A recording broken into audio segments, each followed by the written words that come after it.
বাংলাদেশের সংখ্যালঘুদের ওপর নির্যাতন প্রসঙ্গে কড়া অবস্থান নিয়েছেন ভারতের পশ্চিমবঙ্গের মুখ্যমন্ত্রী মমতা ব্যানার্জি।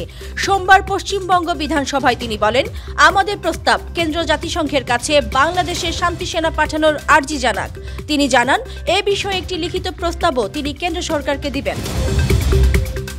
বাংলাদেশের পরিস্থিতি কেন্দ্র করে শান্তিরক্ষী পাঠানো নিয়ে পশ্চিমবঙ্গের মুখ্যমন্ত্রী মমতা ব্যানার্জি যে মন্তব্য করেছেন তা পশ্চিমবঙ্গের রাজনীতিতে তার অবস্থানের জন্য সহায়ক হবে না বলে মত প্রকাশ করেছেন পররাষ্ট্র উপদেষ্টা তৌহিদ হোসেন।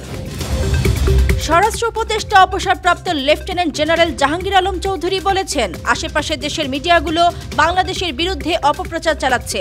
এজন্য তিনি দেশের সাংবাদিকদের সত্য ঘটনা প্রকাশের আহ্বান জানান। তবে স্বরাষ্ট্র উপদেষ্টা কোনো দেশের নাম সরাসরি উল্লেখ করেননি।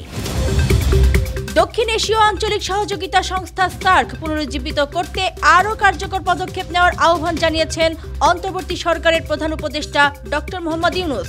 সোমবার সার্ক মহাসচিব গোলাম সারোয়ারের সাথে সাক্ষাতে এই আহ্বান জানান প্রধান উপদেষ্টা।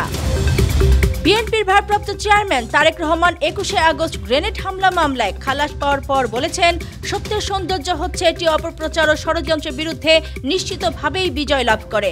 ফেসবুকের এক পোস্টে তিনি একথা বলেন।